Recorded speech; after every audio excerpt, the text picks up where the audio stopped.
Disparue depuis le 23 septembre 2023, Lina, 15 ans, est toujours introuvable. Les enquêteurs ont toutefois un nouvel élément en main qui pourrait bien faire avancer l'enquête. La suite après la publicité. L'enquête suit son cours. La jeune Lina, 15 ans, est portée disparue depuis le 23 septembre 2023. Ce jour-là, l'adolescente se rendait à pied à la gare de Saint-Blaise-la-Roche pour prendre le train de 11h25 environ afin de rejoindre son petit ami du côté de Strasbourg. Elle n'est finalement jamais montée à bord du train qui devait la mener à bon port.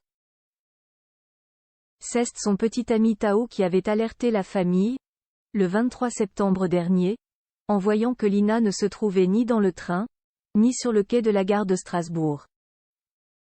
Le jeune homme de 19 ans a ensuite activement participé aux recherches avec la famille de Lina.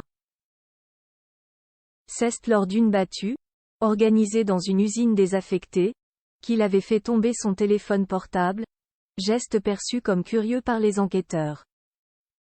Tao n'est, cela dit, pas considéré comme suspect dans l'affaire jusqu'à présent. Il s'avère que le téléphone portable de Tao était tombé dans une gouttière et qu'il vient d'être retrouvé par les enquêteurs après la destruction d'une dalle en béton, selon les informations du journal Le Figaro. Pour l'heure, aucun résultat n'a été divulgué. Et pour cause, l'investigation de l'appareil prendrait plus de temps que prévu à cause d'une application en particulier. Comme il y a du WhatsApp, ça peut prendre plus de temps, révèle le nouveau détective. Souvent ça peut partir dans des labos privés qui ne sont pas forcément à disposition de l'autorité judiciaire.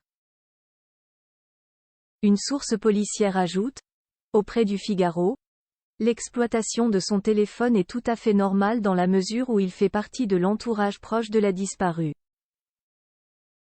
L'inquiétude est à son comble et une psychose pourrait bien démarrer dans tout le pays. À quelques 600 km de Play, où Lina a disparu, une petite fille s'est fait aborder sur le chemin de l'école. Or, le conducteur qui lui faisait des signes de la main était installé à bord d'une voiture bleue. Couleur qu'un témoin octogénaire avait donné aux enquêteurs à propos de Lina. La suite après la publicité.